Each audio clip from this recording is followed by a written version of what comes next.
ಅನುಪಮಾ ಗೌಡ ಇವರ ಯೂಟ್ಯೂಬ್ ಆದಾಯ ಎಷ್ಟು ಬನ್ನಿ ತಿಳ್ಕೋಣ. ಇವರ ಚಾನೆಲ್ ನಲ್ಲಿ 4,05,000 ಜನ ಸಬ್ಸ್ಕ್ರೈಬರ್ಸ್ ಗಳಿದ್ದಾರೆ. ಮತ್ತೆ ಇದುವರೆಗೆ 385 ವಿಡಿಯೋಗಳನ್ನ ಇವರು ಅಪ್ಲೋಡ್ ಮಾಡಿದ್ದಾರೆ. ಇದರಲ್ಲಿ 224 ಲಾಂಗ್ ಫಾರ್ಮ್ಯಾಟ್ ವಿಡಿಯೋಗಳಿವೆ ಮತ್ತೆ 161 ಯೂಟ್ಯೂಬ್ ಶಾರ್ಟ್ಸ್ ಗಳಿವೆ. ಎಂದಿನಂತೆ ಯೂಟ್ಯೂಬ್ ಶಾರ್ಟ್ಸ್ ಗಳ ಆದಾಯ ತೀರಾ ಕಮ್ಮಿ ಇರೋದ್ರಿಂದ ನಾವು ಈ ವಿಡಿಯೋದಲ್ಲಿ ಅದನ್ನ ಕನ್ಸಿಡರ್ ಮಾಡೋದಿಲ್ಲ.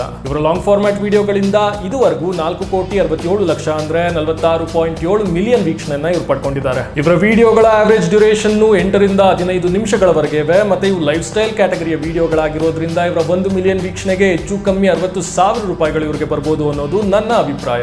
ಈ ಲೆಕ್ಕದಲ್ಲಿ ಇವರ 46.71 ಮಿಲಿಯನ್ ವೀಕ್ಷಣೆಯಿಂದ ಇದುವರೆಗೆ ಇವರು ಟೋಟಲ್ ಆಗಿ 28 ಲಕ್ಷ ರೂಪಾಯಿಗಳನ್ನ ಯೂಟ್ಯೂಬ್ ಆಡ್ಸೆನ್ಸ್ ಮುಖಾಂತರ ಸಂಪಾದಿಸಿದ್ದಾರೆ. ನೆನಪಿರ್ಲಿ, ಇದು ಕೇವಲ ಯೂಟ್ಯೂಬ್ ಆಡ್ಸೆನ್ಸ್ ಇಂದ ಜನರೇಟ್ ಆಗಿರೋ ರೆವೆನ್ಯೂ ಮಾತ್ರ. ಬ್ರಾಂಡ್ ಕೊಲಾಬರೇಷನ್ಸ್ ಗಳಿಂದ ಇದರ 4 ರಿಂದ 5 ಪಟ್ಟು ಇವರು ದುಡಿತಾರೆ. ಮತ್ತೆ ಇವರು ಕಿರುತೆರೆಯ ಸ್ಟಾರ್ ನಿರೂಪಕಿ ಆಗಿರೋದ್ರಿಂದ ಇವರು ಒಂದು ಕಾರ್ಯಕ್ರಮದ ಒಂದು ಸೀಸನ್ ಅನ್ನ ಹೋಸ್ಟ್ ಮಾಡೋದಕ್ಕೆ ಈಸಿಯಾಗಿ 30 ರಿಂದ 40 ಲಕ್ಷ ರೂಪಾಯಿಗಳನ್ನ ಚಾರ್ಜ್ ಮಾಡ್ತಾರೆ.